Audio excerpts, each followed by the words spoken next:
We provide you the platform to turn your dreams into reality. Give wings to your aspirations with KR Mangalam University. Middle east में Israel और Houthi विद्रोहियों के बीच टकराव और बढ़ता जा रहा है। और बीते कुछ वर्षों में देखें तो यमन एक बड़ा हॉटस्पॉट बनकर उभरा है।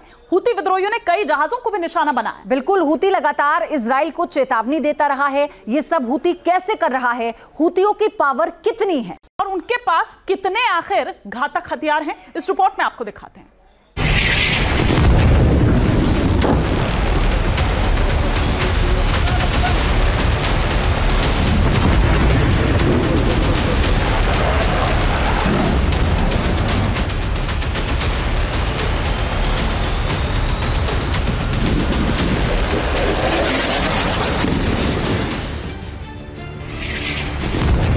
इजराइल ने ये घातक बमबारी यमन में हूती विद्रोहियों के ठिकानों पर की है। इजराइल की वायुसेना ने ताबड़तोड़ अटैक कर अपनी ताकत का एहसास कराया। हूती विद्रोहियों के अटैक के बाद इजराइल के काउंटर अटैक के साथ ही मिडिल ईस्ट में तनाव फिर से बढ़ने लगा। सवाल यही है कि आगे हालात कितने बिगड़ेंगे।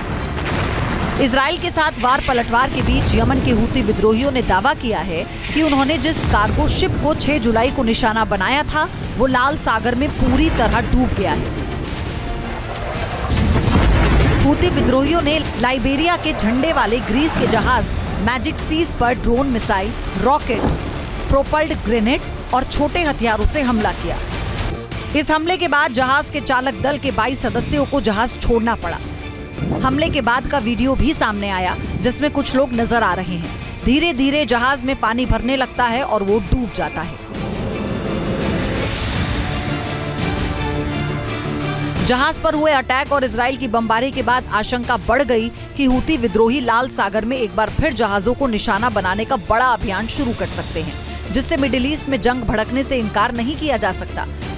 इजराइल पहले ही साफ कर चुका है कि हूती विद्रोहियों को सबक सिखाने में कोई कोर कसर नहीं छोड़ेगा। यमन का हश्र तेहरान जैसा ही हो। जो कोई भी इजराइल पर हमला करने की कोशिश करेगा उस पर हमला किया जाएगा, और जो कोई इजराइल के खिलाफ हाथ उठाएगा उसका हाथ काट दिया जाएगा। हूती मिलिशिया को अपने किए की भारी कीमत चुकानी पड़ेगी। इजराइल ने हूती विद्रोहियों के खिलाफ ऑपरेशन ब्लैक फ्लैग लॉन्च किया, मगर हूती भी फिलहाल पीछे हटने को तैयार नहीं। इसकी बड़ी वजह उनकी हथियारों की ताकत है। हूती विद्रोहियों के पास करीब 1.5 लाख से ज्यादा लड़ाके हैं और इसके अलावा विद्रोही गुट के पास ड्रोन और मिसाइल जैसे एडवांस वेपन भी हैं।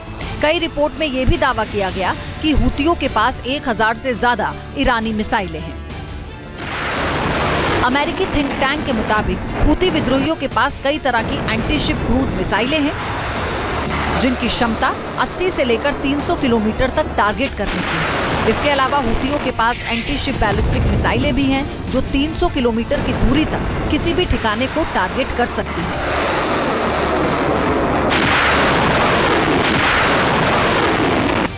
जानकारी के मुताबिक हूती के पास ईरान से आयातित medium range Zulfiqar ballistic missile है। इसके अलावा Al Mandab 2 anti ship cruise मिसाइलें हैं, इसे भी ईरान से लिया गया है। Short range anti ship ballistic missile Asef को यमन में बनाया गया है, लेकिन इसके पुर्जे ईरान से आयातित हैं। Close range anti ship ballistic missile Falaq Iran के पुर्जों से यमन में बनाई गई है और साथ ही सम्माद 3 ड्रोन भी यमन में बनाया गया, लेकिन इसका सामान ईरान से ही आया। हूती विद्रोहियों ने पिछले 2 साल से लाल सागर से गुजरने वाले कई जहाजों को निशाना बनाया। इजराइल के साथ मौजूदा टकराव के बीच अब लाल सागर के साथ ही मिडिल ईस्ट में तनाव बढ़ना तय माना जा रहा है।